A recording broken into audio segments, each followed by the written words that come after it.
అదృష్టం కాణిపాకం వరసిద్ధి వినాయకుని దర్శించుకోవడం అన్నది నిజంగా ఒక పూర్వజన్మ సుకృతం.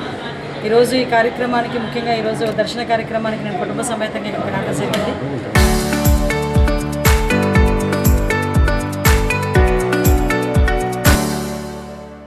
ఈరోజు వచ్చిన తర్వాత నుంచి ఆలయ అధికారుల దగ్గర నుంచి మా డిపార్ట్మెంట్ కానీ ముఖ్యంగా మా సోదరుడు మురళి దగ్గరుండి ఆహ్వానించి ఈరోజు దర్శన భాగ్యం కలిగించినందుకు ప్రత్యేకంగా మా ఎమ్మెల్యే గారికి కృతజ్ఞతలు తెలియజేసుకుంటున్నాం. ముఖ్యంగా మనకు తెలుసు కాణిపాకం వరసిద్ధి వినాయకుడు అంటేనే ప్రమాణాలకి మారుపేరు. ఇక్కడ ఏదైనా ఒక ప్రమాణం చేస్తే ప్రమాణం తప్పకూడదు అని చెప్పి ఒక గట్టిగా నమ్ముకునే ఒక వ్యవస్థ ఇది. అదేవిధంగా వరసిద్ధి వినాయకుడి దగ్గర ఏ కోరిక కోరినా కూడా కంపల్సరీగా నెరవేరుతుంది అన్న విషయం మనందరికీ కూడా తెలుసు. ముఖ్యంగా ఈ టెంపుల్ తాలూకా అభివృద్ధి కూడా లాస్ట్ ఇంచుమించుగా 50-60 సంవత్సరాల్లో జరిగిన అభివృద్ధి అంతా కూడా నిజంగా అదృష్టవంతుడు మా ఎమ్మెల్యే మురళి. తన ఆధ్వర్యంలో ఈరోజు టెంపుల్ యాజమాన్యం ఆధ్వర్యంలో తిరుమల తిరుపతి దేవస్థానం ఆధ్వర్యంలో ఈరోజు పెద్ద ఎత్తున ఈ కాణిపాకం డెవలప్మెంట్ యాక్టివిటీస్ కూడా జరగడం అనేది నిజంగా ఒక మంచి పరిణామం కింద భావించాలి.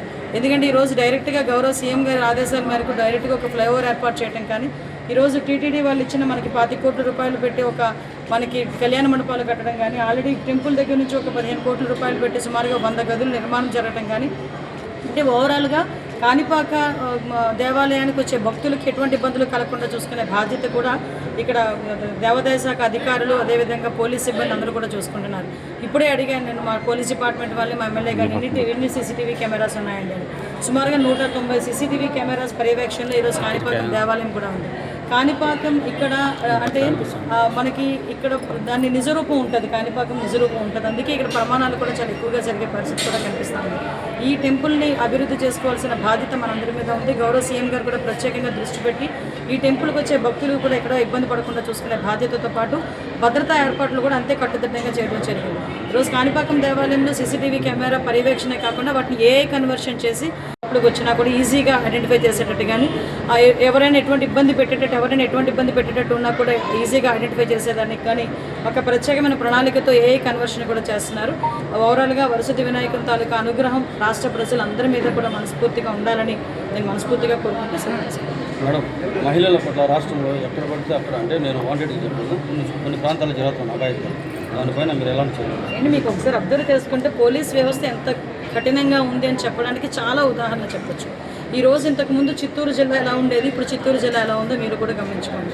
ఎస్పీ గారు ఆధ్వర్యంలో ఈరోజు చిత్తూరు జిల్లాలో ఎక్కడైనా ఇటువంటి ఇన్సిడెంట్స్ జరిగినా ఇమీడియట్గా 24 గంటల్లో ఒక చిత్తూరు జిల్లాలోనే కాదు రాష్ట్రం మొత్తం మీద మహిళల మీద ఎటువంటి అఘాయిత్యాలు జరిగినా కూడా వితిన్ 24 నుంచి 48 గంటల్లో నిందితులను పట్టుకుంటున్నాము.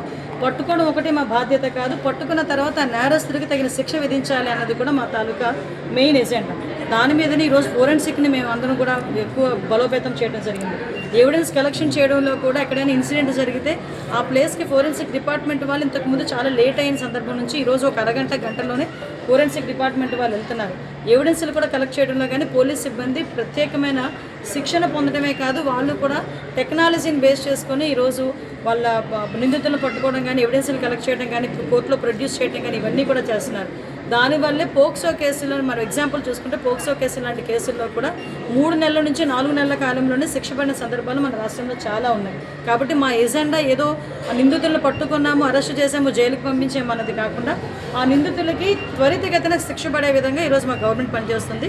దానికి అందరూ సహకారాలు పెడతామని నేను కానీ, లోకేష్ గారు కానీ, నారా చంద్రబాబు నాయుడు గారు కానీ, ఆఖరికి గ్రామ స్థాయి నాయకుడు కూడా ఎవరు ఆ మతం ఉపయోగించలేదు.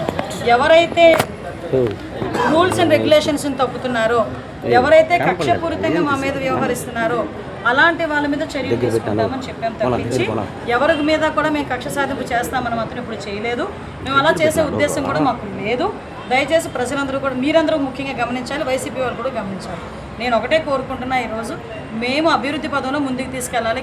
ఈరోజు లాస్ట్ 5 సంవత్సరాలు కుంటుపడిపోయింది. ఈరోజు అభివృద్ధి పదంలో ముందుకు తీసుకెళ్ళాలి, సంక్షేమంలో ముందుకు తీసుకెళ్ళాలి. అట్ ద సేమ్ టైం అన్నిటికీ మించి లా అండ్ ఆర్డర్ కంట్రోల్ చేసుకోవాలి. ప్రజల భద్రత అనేది మా బాధ్యత కాబట్టి దాని పరంగా మేము ముందుకెళ్తాం.